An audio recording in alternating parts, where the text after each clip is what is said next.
आजको रहेछ हाम्रो मोमेन्ट अफ इनर्सियाको बारेमा कुरा गर्ने छ है। आज टपिक हाम्रो चाहिँ बीएससी फर्स्ट इयर वा फर्स्ट सेमिस्टरको एकदम इम्पोर्टेन्ट नै हो हाम्रो मोमेन्ट अफ इनर्सिया र moment of inertia of spherical shell and moment of inertia of solid स्फियरको दुईटै इम्पोर्टेन्ट नै हो हाम्रो चाहिँ यो ब्याचलर लेभलको। सो यसको बारेमा हामी आज डेरिभेसन एकदम सजिलो तरिकाले है, त्यो तिमीहरूको सरले क्लासमा पढाउनु भन्दा पनि त्यो भन्दा पनि एकदम स्पेसल्ली मतलब सजिलै मेथडबाट म पहिला यसलाई डिस्कस गर्नेछु। एकदम म पनि है एकदम यसलाई बुझ्नलाई मलाई पनि गाह्रो भएको थियो, एकदम सजिलो तरिकाले बुझाउने गर्छु। ओके, यहाँ पहिला चाहिँ के कन्ज्युम गर्ने भने कि moment of inertia of spherical sale. So पहिला त मोमेन्ट अफ इनर्सिया भने के हो त त्यो बुझ्ने। त्यो मोमेन्ट अफ इनर्सिया भने के भन्दाखेरि मोमेन्ट अफ इनर्सिया भने के भन्दाखेरि the inability of a body to change its state of a rest or uniform motion to rotational motion known as a moment of inertia. So moment of inertia को definition भइसकेपछि हामी spherical shell को हामी एउटा चित्र बनाउने छौं र त्यो डेरिभेसन बनाउने छु त्यसैको है। ओके, पहिला मैले एउटा स्फियर ताने मैले, ठीक छ। एउटा हामीसँग एउटा स्फियर छ मानौ न, अलि यो कल्ली के भयो ओभल टाइपको भयो, म स्फियर टाइपको नै बनाइदिन्छु है। ल, एउटा स्फियर टाइपको भयो, ठीक छ। अनि मैले यो बीचको सेन्टरबाट एउटा लाइन ताने है, यसको सेन्टरबाट ताने मैले, यहाँको पनि सेन्टरबाट स्ट्रेट हुन्छ है, स्केल छैन मसँग, स्ट्रेट हुन्छ है। अनि त्यसपछि मैले यहाँबाट पनि एउटा यस्तो लाइन हैन, एजुम गर्नु पर्यो है। एउटा स्फेरिकल सेल छ, एजुम गर्नु पर्यो। अब स्फेरिकल सेल भन्दाखेरि तिमीले बल हुन्छ नि, बल, त्यो बल काटेपछि त्यो भित्र हेर्यो भने तिमीले के हुन्छ, भित्र पुरै खाली हुन्छ, बाहिरको लेयर मात्र भए हुन्छ नि। त्यस्तै किसिमको हामी स्फेरिकल सेलको कुरा गर्दैछौँ। अनि यहाँ माथि हाम्रो चाहिँ यहाँ एंगल लाग्ने गर्छ, यहाँ चाहिँ हाम्रो थीटा भयो भने यता हाम्रो डी थीटा भयो। अनि यसलाई हामीले ए मान्यौ, यसलाई हामी बी मान्ने छौं, एउटा पोइन्ट मान्ने छौं है, एउटा स्फेरिकल सेलको ए बी पोइन्ट मान्ने छौं, ठीक छ। हाम्रो ए बी पोइन्ट मानिसकेपछि हामीले, ठीक छ, रिकर्ड हुँदैछ। ए बी पोइन्ट मानिसकेपछि हामी चाहिँ यो लाइनलाई तल तान्ने छौं, ठीक छ। यस्तो तान्ने छौं हामी, दुईटा तल परपेन्डिकुलर बनाउने छौं अर्थात भर्टिकल्ली बनाउने छौं। ल, यो भर्टिकल्लीलाई हामी के भन्ने छौं भन्दाखेरि हाम्रो थिकनेस भन्ने छौं, ठीक छ, डीएक्स मान्ने छौं। र यो यहाँनिर पोइन्ट हेर्नु त, देखिरहेछ नि, यहाँनिरलाई हामी चाहिँ के मान्ने छौं भन्दाखेरि एम मान्ने छौं, ठीक छ, एम एम एम। अनि यहाँदेखि यहाँसम्मको डिस्टेन्सलाई हामी एक्स मान्ने छौं, एक्स। अनि यहाँदेखि यहाँसम्मको हामी यसले क्यापिटल आर नै मान्ने छौं। यहाँ डायमिटर, सरी के हुन्छ, डायमिटर हुन्छ नि, रेडियस हुन्छ नि त्यहाँसम्म, सरी है, रेडियस हुन्छ नि, क्यापिटल आर माने त्यो रेडियसलाई हामीले यसलाई कन्सिडर गर्ने छ। हामी मतलब डेरिभेसन गर्दाखेरि हामीले कन्सिडर चाहिँ गर्नुपर्ने हो, जुनसुकै भए पनि हामीले के गर्ने हो, कन्सिडर नै गर्ने हो। सो त्यो हामी कन्सिडर गर्न के झ्याउ मान्ने नि हैन। ओके, हाम्रो let us consider a spherical shell. Let us consider a spherical shell. यसको मास m छ है, यसको मास चाहिँ के छ, कुनै हरेक चीजको मास हुन्छ नि यार, त्यसो त्यही भएर यसको पनि के हुन्छ, मास m हुन्छ। ल, okay, a spherical shell having mass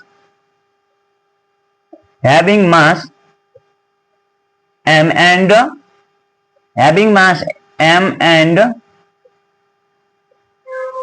radius, यसको रेडियस के छ, क्यापिटल r छ, ठीक छ। यसको रेडियस चाहिँ हाम्रो के छ, क्यापिटल r छ। यो भइसकेपछि हामीले एउटा यहाँ कन्डिसन लिनुपर्ने हुन्छ। एउटा के कन्डिसन लिने भन्दाखेरि हामीले मास पर एरिया अफ स्फेरिकल सेल, किनकि हामीले चाहिँ स्फेरिकल सेलको चाहिँ हाम्रो सरफेस एरिया निकाल्दाखेरि चाहिँ, सरी, सरफेस मास निकाल्दाखेरि चाहिँ हाम्रो यो फर्मुला प्रयोग गर्ने, मतलब त्यो मेथड प्रयोग गर्ने कारणले चाहिँ हामी के गर्छौं, मास पर एरिया अफ स्फेरिकल सेल लिने छौं है। ओके,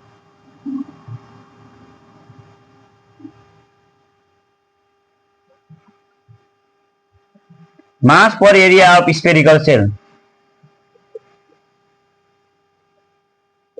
ठीक छ, मास पर एरिया अफ स्फेरिकल सेल। अब मास पर एरिया अफ स्फेरिकल सेल क्या है, m अपॉन 4 पाई r स्क्वायर, ठीक छ। मास पर एरिया अफ स्फेरिकल सेल हाम्रो के आयो, m अपॉन 4 पाई r स्क्वायर आयो, ठीक छ। यहाँसम्म भइसकेपछि हामी के गर्छौं भन्दाखेरि अब स्फेरिकल सेल एकछिन के बुझ्ने भन्दाखेरि एउटा स्फेरिकल सेल छ, तिमीले थाम्या छौ, त्यसलाई हातमा थाम्या छ भने तिमीले त्यो एकदम धारिलो चाकु लियो या कुनै ब्लेड लियो, त्यसलाई कट कट कट तल तलसम्म काट्यो, लेकिन सेम स्टेजमा काट्यो के यसरी, सट्ट काट्यो लेकिन कतिको डिस्टेन्समा dx को डिस्टेन्समा काट्यो है थिकनेस कति हुनु पर्यो त्यसको dx हुनु पर्यो अब त्यहाँ काट्ने बित्तिकै त्यहाँ के हुन्छन् हजारौं किसिमका हाम्रो के बन्छन् स्पेरिकल सेल बन्छन् अब तिम्रो स्पिडमा हो क्या जति फास्ट सानो काट्यो तिमीले काट्ने हो जस्तै तिमीले के बनाउँछौ सलाद बनाउँछौ नि काँक्रोको त्यो खिराको सलाद बनाउँछौ नि कट कट कट कट काट्छौ तिम्रो कतिको स्पिडमा त्यो सर्कल बनाउँछौ त कतिको स्पिडमा बनाउँछौ त्यस्तै किसिमको यो पनि हो है जति बनाउँछौ त्यो तिमीमा डिपेन्ड हुने अनि त्यसपछि हाम्रो चाहिँ मास पर एरिया अफ स्पेरिकल सेल भइसकेपछि हाम्रो चाहिँ के आयो a spherical cell assume to be made of large number of spherical ring वा spherical नभने पनि large number of ring भन्दै के भयो having varying ready having varying अब रेडी यहाँ के हो त तर रेडियसको प्लुरल फर्मलाई रेडी भनिन्छ है रेडियसको प्लुरल फर्मलाई एउटा मात्र रेडियस छ रेडियस भन्छ हामी दुईवटा वा सो भन्दा माथि छ भने त्यसलाई रेडी भन्छौँ कि है त्यो भइसकेपछि spherical shell assume to be made of large number of spherical shell having a varying ring having varying radii sorry अनि त्यसपछि के आयो भन्दाखेरि suppose one of the spherical shell one of the parallel point one of the plane भने पनि भयो यहाँसम्म गयो तिमी अहिले एक्ज्याक्टली काट्दाखेरि त्यहाँ के हुन्छ एउटा स्ट्रेट लाइन जस्तै बन्छ नि ल ल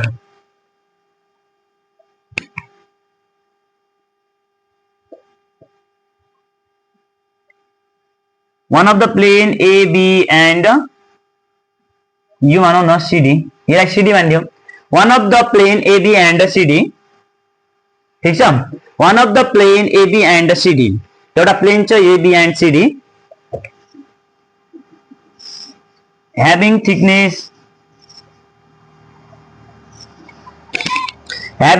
के छ हाम्रो मानेको छ माथि थिकनेस के बनाएको थियौ त्यसलाई माथिको लागि डिस्क्राइब गर्दिने हो के having thickness dx then join OA and OB यो O है ओरिजिन त थाहा होला नि then join OA and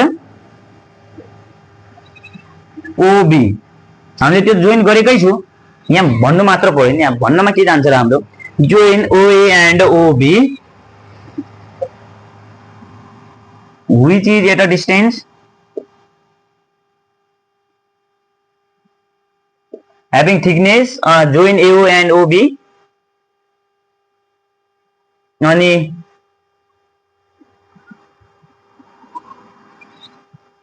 thickness भइसकेपछि हाम्रो चाहिँ के आयो भन्दाखेरि join AO and OB then हामीले त्यसपछि के भन्ने भन्दाखेरि join AO and OB then again then भन्ने पनि भइहाल्यो अब त्यो तिम्रो इच्छा जे भन्छौ त्यसपछि के भन्दाखेरि एंगल AOB इक्वल टु हाम्रो के छ एंगल OA इक्वल टु के छ d थीटा छ and theta is angle made by angle made by कति angle made bye and theta angle is made by OA vertically भने पनि भइहाल्यो हाम्रो है OA vertically vertical diameter भने पनि भइहाल्यो ठीक छ made and theta is angle made by OA vertical diameter जे भन्छौ तिम्रो अनि यहाँनिर के भन्दै भन्दाखेरि एट डिस्टेन्स भने पनि भइहाल्यो एट डिस्टेन्स यहाँनिर भन्दै पनि भइहाल्यो thickness at distance x then OA then join OA and OB then angle AOAB equal to theta छ भने and theta is angle made by OA vertically ठीक छ यहाँसम्म भइसकेपछि हामीले के गर्ने भन्दाखेरि मैले यतिलाई मेटाएँ है एकदिन कन्सिडर गर्ने यहाँसम्म बुझिहाल्छ तर भिडियोलाई पज गर्नु पनि हुन्छ ब्याक गर्दा पनि हुन्छ है अलि बोर्ड सानो छ त्यसपछि के आयो भन्दाखेरि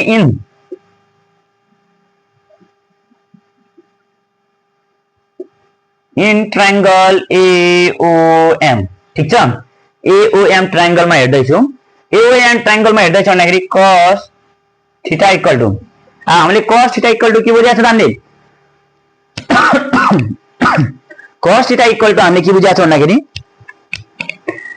am यो m हो है मैले भन्दै छु नि am अर्थात परपेंडिकुलर अपन हाइपोथेनियस भन्छ नि त्यही भन्नु खोज्यो am अपन यो के छ त हाम्रो यो हाम्रो r छ भनेर मान्ने पनि भइहाल्यो है यो किनकि यहाँसम्म r छ हामीले परपेंडिकुलरमा भयो यहाँदेखि यहाँसम्मको आधा हो नि त यहाँ चाहिँ हाम्रो चाहिँ के छ r छ यो r लाई यता लेखे पनि हुन्छ के फरक पर्दैन है यो हाम्रो के छ r छ अब am बराबर r cos थीटा ठीक छ am बराबर हाम्रो के आयो r cos थीटा आयो त्यसपछि हामीलाई सर्कमफ्रेन्स अफ अ सर्कल लेकिन यहाँ के छ हाम्रो रिङ छ सर्कमफ्रेन्स अफ अ रिङ अब सर्कलको रिङ र सर्कमफ्रेन्सको रिङ एउटा नै हो तर हाम्रो चाहिँ यहाँ के आउँछ अब रिङ भन्दाखेरि हाम्रो चाहिँ यो आउनु पर्यो त सो am बराबर हाम्रो के छ हाम्रो am बराबर r cos थीटा छ सो सर्कमफ्रेन्स निकाल्ने छौं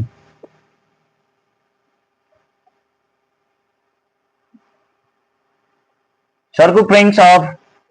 ring equal to 2 pi r हुन्छ लेकिन रेडियस यहाँ चाहिँ हाम्रो के छ am छ अनि am हामीले माथि लेखिहाल्यौ के निकाल्यौ 2 पाई हाम्रो r cos थीटा लेखेका छौं r cos थीटा लेखे ठीक छ अनि त्यसपछि सर्कमफ्रेन्स अफ रिङ भइसकेपछि हाम्रो थिकनेस के आउँछ त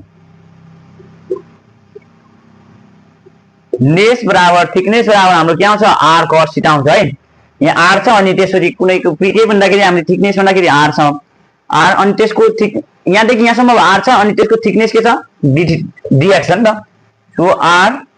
d थीटा माने पनि हुन्छ किनकि अहिले हामी थीटाको फर्ममा लेख्दै छौं त्यही भएर थीटा माने ल यसपछि यहाँदेखि मैले यहाँ मेटाए है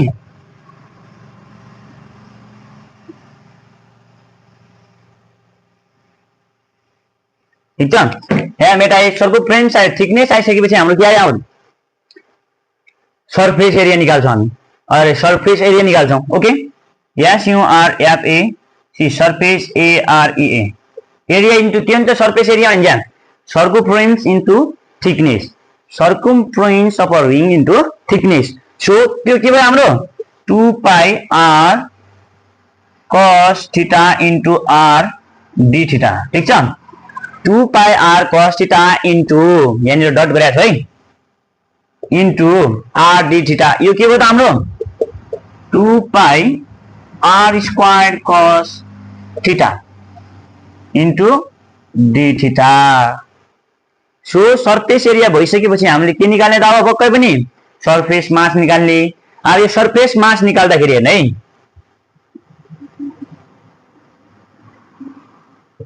okay surface mass equal to के हुन्छ हाम्रो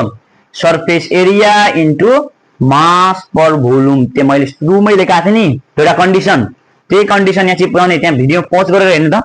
ब्याक गरेर हेर्नु त भिडियोलाई त्यहाँ के हुन्छ भन्दाखेरि m अपन 4 पाई r स्क्वायर लेखेका थियौं अनि यहाँ के छ हाम्रो 2 pi r square cos theta d theta ठीक छ यहाँ d थीटा छ हाम्रो अलि बोर्ड सानो भयो अनि त्यो के भयो त हाम्रो यो 2 ले 2 के 4 ले 2 ले 4 लाई काट्यो पाई पाई पनि गयो r स्क्वायर पनि r स्क्वायर गयो m upon 2 cos theta into d theta भयो ठीक छ सरफेस मास यो चाहिँ m upon 2 cos theta into d theta बच्यो त्यसपछि यहाँ भइसकेपछि हाम्रो सरफेस मास निकालिसकेपछि हामीले एउटा के थाहा पाउने भन्दाखेरि मोमेन्ट अफ इनर्शिया मास त निकालिसक्यो m इक्वल टु निकालिसकेका छौं ठीक छ अनि त्यसपछि हामीले सरफेस मास निकालिसकेपछि हामी मोमेन्ट अफ इनर्शिया लेख्ने छौं ओके मोमेन्ट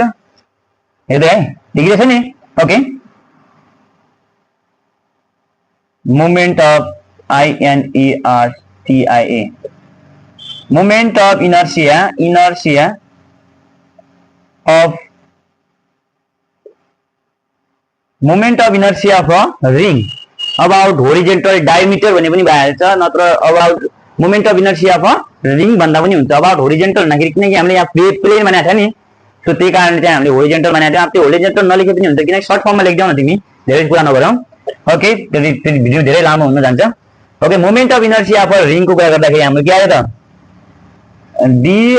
इक्वल टू के आएगा, डी इक्वल टू हाम्रो एमआर स्क्वायर, अर्थात हाम्रो भर्टिकल रिङ भएको कारणले हामी चाहिँ ह्याभिङ भ्याराइङ रेडियस भएको कारणले हामी आर लाई के लेख्दैछौँ त हेर्नु त, के लेख्नेछौँ भन्दाखेरि आर लाई M into R square cos square theta, वा हामी के लेख्न सक्छौँ सिधै आर कस थीटाको स्क्वायर, किनकि यो स्क्वायर छ नि, ह्याभिङ भ्याराइङ रेडी लेख्दै पनि भइहाल्यो, ह्याभिङ भ्याराइङ रेडी, ठीक छ, ह्याभिङ भ्याराइङ रेडी। सो यहाँ एम बनाएको कति छ त हामीले, सो डिआई इक्वल टू हाम्रो एम बनाएको कति छ M upon 2 pi R, M sorry M upon 2 cos theta D theta छ, M upon 2 cos theta into d theta into R square cos square theta, ठीक छ, R square cos square theta त्यसलाई निकाले, अनि DI equal two यसलाई अझै solve गर्ने छ, हामी के सोल्भ गर्दै भन्दाखेरि M upon 2 R square cos square theta into एउटा आर भयो है, एउटा आर यता लेख्यौँ हामीले, एउटा आर के लेखेँ R cos square theta into R cos theta D theta, ठीक छ। यो आर स्क्वायरलाई हामीले दुईटा भागमा बाँडे, एउटा यसलाई मल्टिप्लाईमा केही फरक पर्दैन, थाहा छ नि यो मल्टिप्लिकेसनको रुल है, ठीक छ, मल्टिप्लिकेसनको रुल थाहा भइसकेपछि हाम्रो यहाँसम्म भयो। अनि त्यसपछि हामी यसलाई के गर्नेछौँ भन्दाखेरि टोटल मोमेन्ट अफ इनर्सिया निकाल्नेछौँ, हामी के निकाल्नेछौँ टोटल मोमेन्ट अफ इनर्सिया निकाल्नेछौँ, ठीक छ। अब टोटल मोमेन्ट अफ इनर्सिया निकाल्दाखेरि यहाँ अट्छ र अट्दैन, मैले यता मेटाएँ है, हामीले यता नै मेटाएँ, लाइट नै मेटाएँ, भिडियोलाई ब्याक गरेर हिँड्ने अलि बोर्ड सानो छ। अब total moment of inertia, moment of INERTIA, ठीक छ, टोटल मोमेन्ट अफ इनर्सिया यो त एउटा रिङको लागि भयो, अब होल रिङको लागि नै, ठीक छ, होल रिङ्सको लागि भने त्यो होल रिङ्सको लागि के हुन्छ डिआई इक्वल टू, हामीले त यो साइडको मात्र गर्दै थियौँ अहिले भर्खरै, एउटा साइडको रिङ यता धेरै काट्दाखेरि धेरै हुन्छ, हामी यो साइडको रिङको मात्र कुरा गर्दै थियौँ, यो साइडको रिङको होल टोटल रिङ के आयो त उही side M upon 2 R cos square theta into R cos theta D theta आयो, ठीक छ। यहाँसम्म भन्दा पनि सरी योभन्दा अलि हामी योभन्दा अगाडि यो सोल्भ गरिदिउँ न, पहिला यिन दुईटाको भ्यालु निकाल्दिउँ, त्यसपछि हामी मोमेन्ट अफ इनर्सिया होल टोटलको निकाल्नेछौँ, ठीक छ। पहिला यसको भ्यालु निकाल्दिउँ न, यसलाई सजिलो बनाऊ, अरू टुक्याउँ न, यसलाई सजिलो बनाउँछौँ। ओके, यहाँ के भन्दाखेरि हामीले इन ट्रायंगल OAM मा हेर्ने त, इन ट्रायंगल OAM मा हेर्ने, हामीले अगाडि cos थीटा निकालेको थियो नि सुरुमा, अब sin थीटा निकाल्दिने त, अब sin थीटा को भ्यालु निकाल्दाखेरि के हुन्छ त बेस अपन हाइपोथेनस हुन्छ नि, हाइपोथेनस, ओके जे भन्छन् त्यसलाई हाइपोथेनस नै भन्छन्, बेस के छ हाम्रो x अपन r छ, ठीक छ, r, अनि यहाँ हामी r sin theta equal to x, ठीक छ। अनि यहाँ भइसकेपछि हामीले चाहिँ हामीलाई चाहिँ के चाहियो r sin थीटा चाहियो र हैन, हामीलाई के चाहियो r cos थीटा चाहियो, के चाहियो हाम्रो r cos थीटा चाहियो। सो r cos थीटा चाहियो भन्दाखेरि हामी यसलाई डिफरेन्शिएट गरिदिने थियो, DIFRENTING differentiating with respect to x, ठीक छ, differentiating with respect to x। यहाँ के आयो त हाम्रो r cos theta into d theta को इक्वल टु dx, ठीक छ। अहिले r cos थीटालाई हामी यहाँ भ्यालु पुट गरिदिनेछौँ, त्यसो भए यो के आउने छ हाम्रो हेर्ने त di equal to m upon 2 r cos square theta into r cos theta d theta हाम्रो के आयो त dx आयो, ठीक छ, यहाँसम्म भयो। अनि त्यसपछि के आयो भन्दाखेरि हामी योलाई पनि टुक्याउँ न,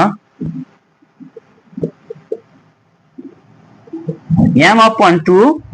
r जस्तै त्यस्तै cos थीटा को के हुन्छ त हामी पढ्नु भयो नि,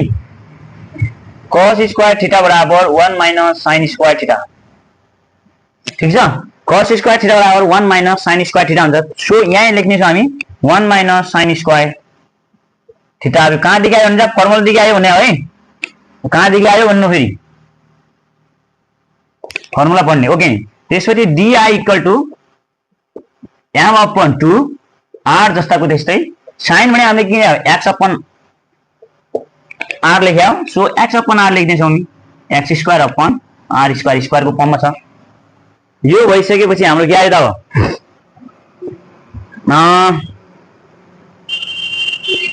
यहाँसम्म भइसकेपछि हामी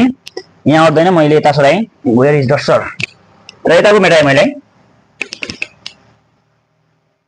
अनि यहाँसम्म भइसकेपछि हामी के डिआई बराबर M upon 2 R 1 minus X square upon R square यहाँसम्म भइसकेपछि हामी अब त्यस्तो के गर्ने छ यसलाई त घटाइदिए मैले यत्रो फराकिलो थियो अब यसलाई घटाइदिए त्यसपछि सेम पुरानो प्रोसेस मैले त्यहाँ लेखेको थिएँ नि झुकाएर यहाँनिर झुकेर के थियो भन्दाखेरि हाम्रो चाहिँ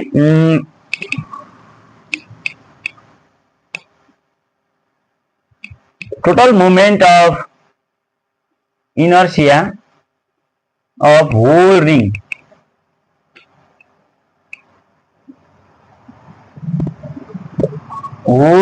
है